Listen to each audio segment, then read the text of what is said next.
pequeña ciudad de Siena, Italia, se encontraba el Museo Nacional de Arte de la Toscana, un lugar de veneración para los amantes del arte barroco. Sus paredes albergaban algunas de las pinturas más preciosas de la época, como las de Caravaggio y Guido Reni.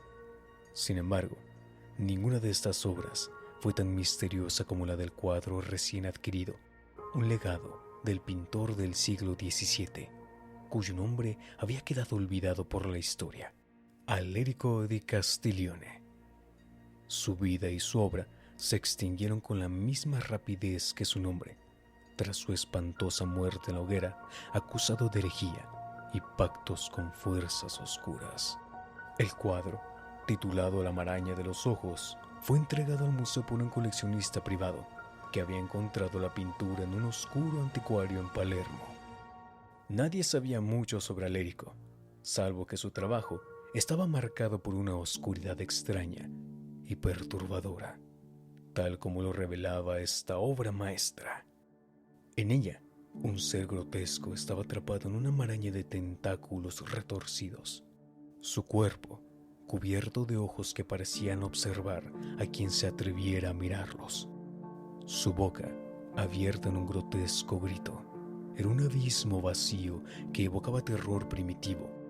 El fondo mostraba un laboratorio de alquimia, con libros abiertos y símbolos arcanos en las paredes, un caos visual que emanaba una energía inquietante. El regente del museo, Giovanni Marini, fue un hombre experimentado en las artes, pero con una sensibilidad fina. Miró la pintura con una fascinación que rozaba lo obsesivo. Aunque reconoció la habilidad técnica de Alerico di Castiglione, había algo en el cuadro que le incomodaba profundamente. El ser, con sus ojos fijos en él, parecía estar vivo, como si una fuerza oscura latiera bajo su superficie. Era el mismo sentimiento que se experimentaba al mirar las profundidades de un abismo, un mal indescriptible que parecía acechar desde la tela misma. A pesar de la incomodidad, Giovanni sabía que la pintura sería un gran atractivo para la próxima exposición del museo, la cual estaba programada para el mes de octubre, en el pleno apogeo del otoño europeo.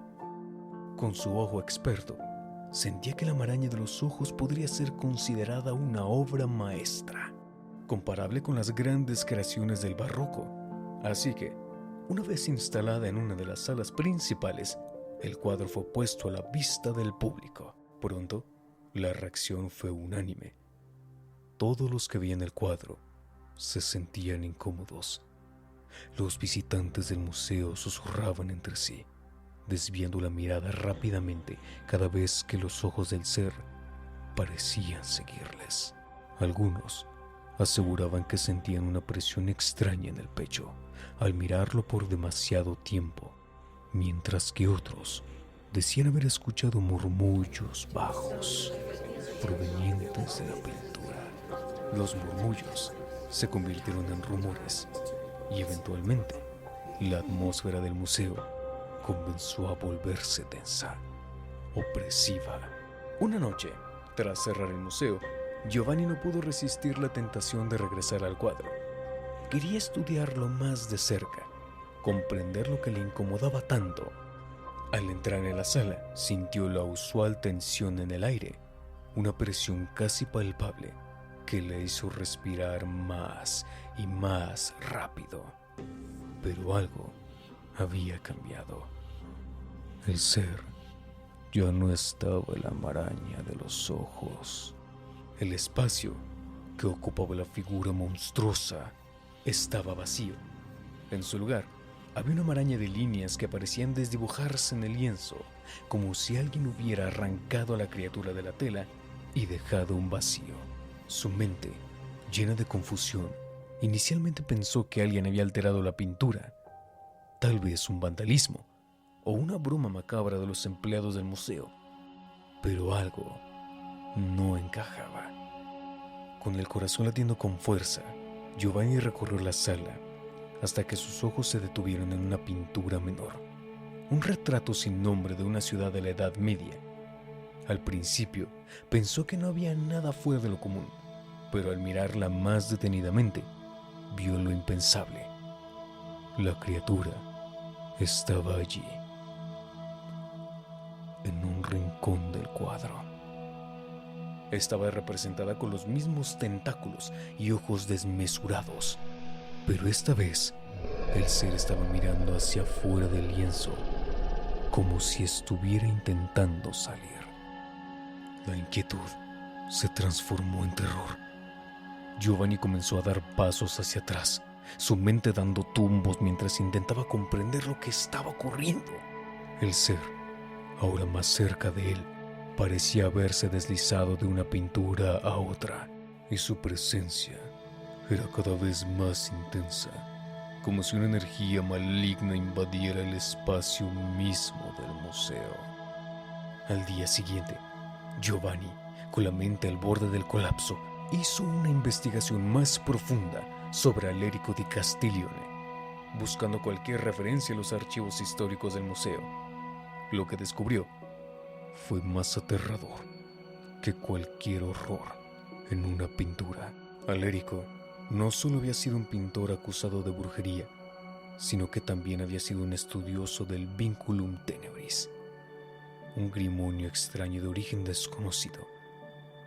El Vinculum Tenebris hablaba de invocar seres de otras dimensiones a través de símbolos arcanos y rituales oscuros, transcribiendo las entidades en los lienzos de los invocadores.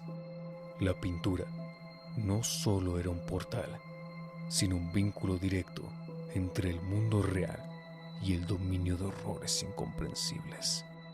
Giovanni, horrorizado, comprendió que lo que estaba ante él no era una simple pintura viva, sino un artefacto, una llave que permitía que el ser trascendiera más allá de las fronteras de su lienzo. La noche siguiente, cuando Giovanni regresó al museo, la atmósfera ya estaba cargada con una energía extraña, como si el aire mismo estuviera viciado por la presencia del ser. Sin embargo, lo que presenció fue aún más horrible de lo que podía imaginar. La criatura, que hasta entonces solo había estado en la maraña de los ojos, había comenzado a deslizarse entre los cuadros de la sala, distorsionando las escenas representadas. Los paisajes se tornaron oscuros, las figuras humanas se deformaron y cada vez más ojos comenzaban a aparecer en las pinturas, mirando fijamente a Giovanni. La sala entera comenzó a transformarse, como si la pintura fuera un virus, infectando y alterando todo lo que tocaba. Los libros en las estanterías cayeron al suelo, las paredes comenzaron a temblar y el aire se volvió espeso. El ser, cada vez más tangible, parecía navegar de cuadro en cuadro, arrastrando consigo el mal que emanaba.